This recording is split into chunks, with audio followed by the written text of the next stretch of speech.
En 1984 sortait Paranoia. Le jeu vous propose à l'origine de jouer des clarificateurs dont le rôle est d'éliminer des traites et autres mutants dans une ville d'hommes totalitaires appelée le Complexe Alpha. Le lieu est totalement coupé de l'extérieur et régi par l'ordinateur. Le jeu est ouvertement second degré et satirique, envoyant les joueurs dans des missions ridicules avec de l'équipement souvent expérimental et mortel. Car contrairement à d'autres jeux de rôle, Paranoia se veut injustement létal. D'ailleurs, les personnages disposent de cyclones d'eux-mêmes en début de partie afin de remplacer ceux qui vont inévitablement périr. Le complexe alpha est régi par l'ordinateur tout-puissant, disposant de règles plus absurdes les unes que les autres, comme le fait qu'être heureux est obligatoire, sous peine de mort, et ce, sans que personne ne remette ça en question. Mais sûrement ce qui fait la plus grande originalité de Paranoia est sa volonté de casser l'aspect groupe soudé que l'on trouve habituellement en jeu de rôle. Ici, que ce soit les joueurs ou le maître de jeu, chacun va tâcher de tirer son épingle du jeu au détriment des autres. La moindre référence à l'univers extérieur, comme dire qu'il fait un froid de canard, montre que l'on a la connaissance d'autres créatures que les machines et des humains, et est donc une preuve de trahison qui se traduira invariablement par une élimination sommaire. En fait, le jeu porte très bien son nom, car tout le monde a des choses à cacher et va être amené à se méfier de son voisin. Le jeu a été décliné plusieurs fois en jeu vidéo, mais également en livre dont vous êtes le héros.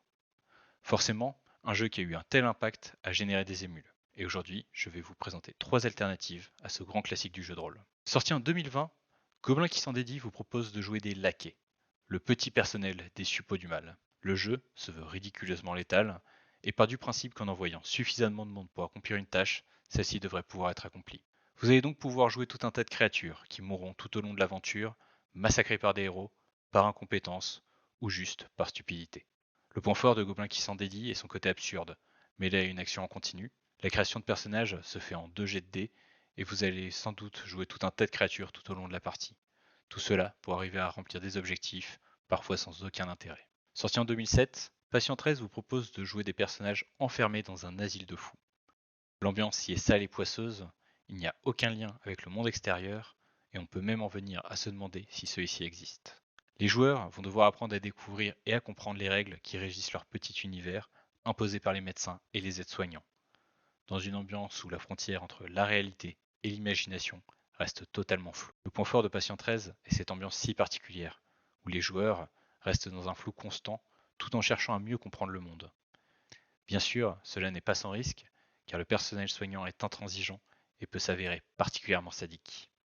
Sorti en 2014, Perdu sous la pluie vous propose de jouer des enfants, qui se retrouvent dans un monde étrange, poursuivis par des créatures effrayantes, les sirènes de l'orage, qui cherchent à isoler les membres du groupe. Dans ce jeu, les enfants vont disparaître, un à un, et au final, seul le dernier enfant du groupe aura une chance de s'en sortir.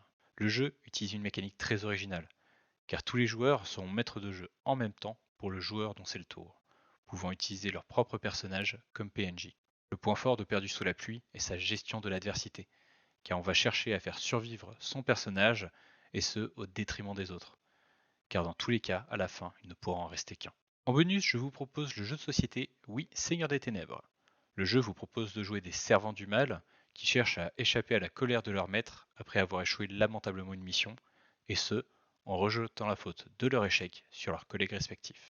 En conclusion, si vous avez aimé Paranoia pour son côté absurde et sa létalité à outrance, je vous conseille Gobelin qui s'en dédie. Si vous avez préféré l'ambiance cloisonnée et la découverte de l'univers, je vous conseille Patient 13. Et finalement, si vous avez préféré la proposition de jeu originale et l'aspect joueur contre joueur, je vous conseille Perdu sous la pluie. N'oubliez pas de mettre un like et de vous abonner pour voir plus de contenu de ce type sur cette chaîne. Tout de suite.